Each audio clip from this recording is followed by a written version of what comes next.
Voilà, bonjour à tous. Alors, si vous êtes du genre travailleur nomade et que vous travaillez aussi bien avec un PC qu'un Mac, vous savez qu'une fois rentré à la maison, si vous voulez faire du triple screen, c'est très compliqué dans le sens où si vous regardez un peu sur internet, il vous faut tel câble, enfin voilà. Mais aujourd'hui, j'ai la solution avec un dock de la marque Ivanki et c'est le Fusion Dock Pro 1+, et qui est compatible aussi bien sur PC que Mac avec les MacBook Pro M1, M2 et M3 et avec des résolutions allant jusqu'à 4K 60 Hz. Et il faudra brancher juste un câble USB-C et vous pourrez profiter de votre triple screen, même plus sur PC.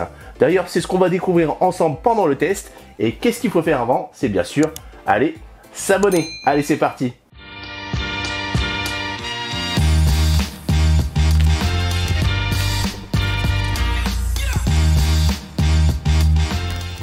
On tombe directement sur le dock qu'on va mettre de côté. On va regarder ce qu'on a déjà en accessoires fournis.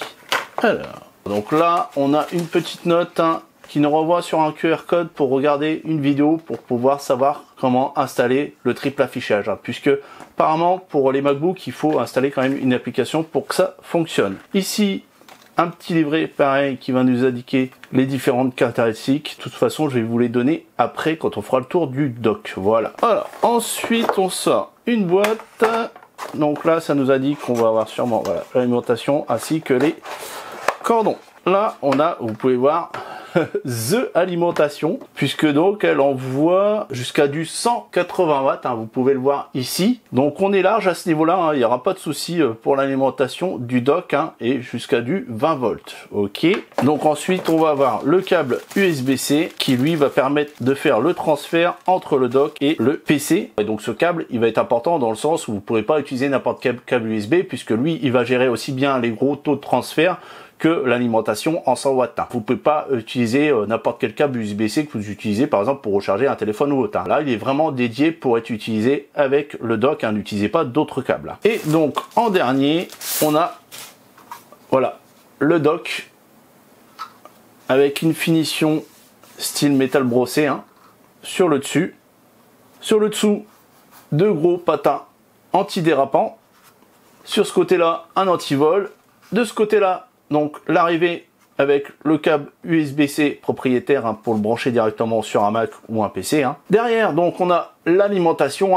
Ici, on a un port Ethernet, 2,5 gigabits. On a deux ports USB 10 gigabits et les trois ports HDMI pour connecter ça directement au triple screen. Et devant, donc on va se retrouver avec de l'USB-C en Power Delivery, donc pour recharger par exemple un périphérique, donc une tablette ou un téléphone, puisqu'on va pouvoir monter jusqu'à du 20 watts. Ici, on va être plus sur un USB-C qui va faire du transfert, puisqu'on sera que sur du 10 gigabits. À côté, on retrouve nos deux ports USB-A en 10 gigabits. On a un port micro SD, carte SD, ainsi qu'un jack. Et ici donc le bouton Power. Et voilà, on a fait le tour. Maintenant, il n'y a plus qu'à aller tester ça. Donc là, j'ai installé le dock et tu peux voir donc que le PC est sur Wi-Fi et qu'on est sur batterie. Au niveau du dock, donc j'ai relié les trois HDMI de ces trois écrans et j'ai aussi donc relié en Ethernet et donc après, j'ai juste relié en fait le cordon directement au PC au niveau de sa prise d'alimentation en USB-C. Et là, donc, on a juste à allumer le dock. Et là, vous allez voir que la magie va opérer. On a les écrans qui sont reconnus au fur et à mesure. Et vous pouvez voir que même au final, l'écran principal est reconnu comme un quatrième écran. D'ailleurs, on va pouvoir aller directement dans les paramètres d'affichage. Et vous pouvez voir tout ce beau monde qui apparaît directement dans les paramètres. Et donc là, je peux m'amuser avec ma fenêtre de la faire passer à chaque écran sans problème. Et en bas, donc, tu peux voir que c'est relié directement en Ethernet et que la batterie est en recharge. Et donc l'intérêt du multiscreen, c'est par exemple pour les créateurs. Là, je te montre un exemple sur un logiciel de montage. Et en plus de ça, donc tu peux mettre d'autres fenêtres avec des infos ou bien sûr un peu de musique. Donc là, ce qu'on va faire, on va tester un peu les ports qui sont disponibles, sachant qu'on a deux ports USB-C, on a deux ports USB-A, un port micro SD et SD. Donc là, pour le port USB-C, je vais tester avec ce petit disque dur SSD Samsung T7 de 1 Tera. Franchement, c'est top. Si vous cherchez justement à avoir un petit stockage à emmener par exemple avec votre PC portable, ça c'est vraiment intéressant. D'ailleurs, je vous mettrai le lien dans la description.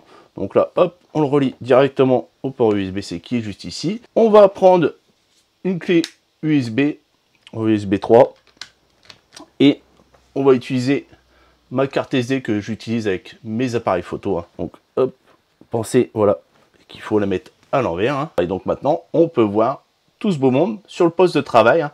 Ici, donc, on a le SSD interne du PC. Ici, on a le SSD Samsung. Ici, on a la carte SD. Hein. Et ici, donc, la clé USB. Et donc, par exemple, là, je peux aller très bien naviguer dedans, lancer directement les fichiers. Il n'y a pas de problème, vous voyez. Au niveau de la latence, aucun souci au niveau des transferts ou autres. Donc là, on fait un test avec le PC en charge avec un jeu hein, pour voir si le dock envoie suffisamment, sachant qu'il doit envoyer du 100 watts. Et d'ailleurs, le PC en demande 100 aussi. Hein. Et on a toujours les écrans hein, qui sont branchés, ainsi que la clé USB, le SSD et la carte SD. Hein. Et donc là, vous pouvez voir au niveau donc, du voltmètre, hein, on est sur du 19,6 volts et 2,50 ampères. Donc voilà, on est en dessous des 80 watts. Hein. Donc on peut déjà dire que il n'y a pas de souci à ce niveau-là, il va envoyer les 80 watts hein, et il pourra même aller au-dessus hein, au final. Mais bon, lui le PC après, voilà, il demande maximum, dans ce que j'ai pu faire dans mes tests, à chaque fois il tirait maximum du 80 watts. Et maintenant on va tester donc avec la prise Power Delivery. Donc là on a bien le port Power Delivery qui est juste ici, ok. Et donc on branche un téléphone qui est compatible. Hein. Et donc là vous pouvez voir, on est bien en recharge rapide, hein, vous avez le petit logo. Et ici ça nous indique qu'on envoie du 13 watts.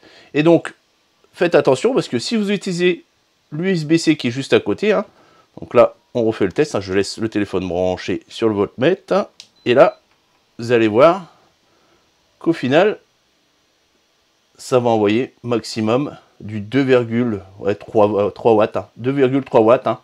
Donc, faire attention à ce niveau-là. Utilisez bien avec le logo Power Delivery, enfin du moins le logo recharge, hein, puisque sur les autres ports, vous n'allez pas avoir assez de puissance pour recharger rapidement vos périphériques, aussi bien un téléphone ou une tablette. En dernier, je voulais parler un peu des températures, puisque quand on passe la main, on sent que ça chauffe, hein, surtout dans la partie où il y a les HDMI. Hein.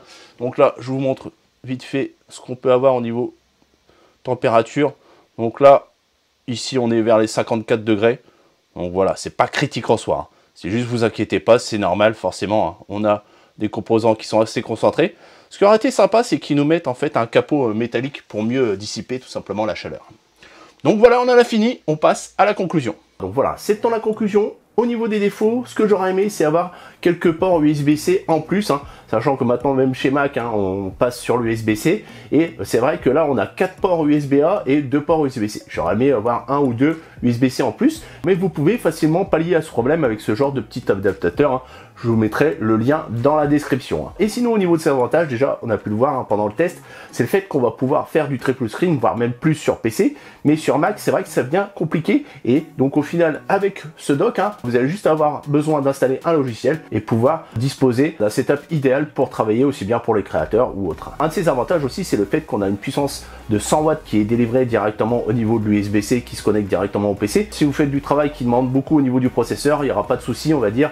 Il ne se bridera pas du fait qu'il n'est pas assez alimenté. Et en plus de ça, vous avez aussi un port dédié Power Delivery. Et tout ça ne serait pas parfait sans les taux de transfert respectés au niveau du dock. Hein.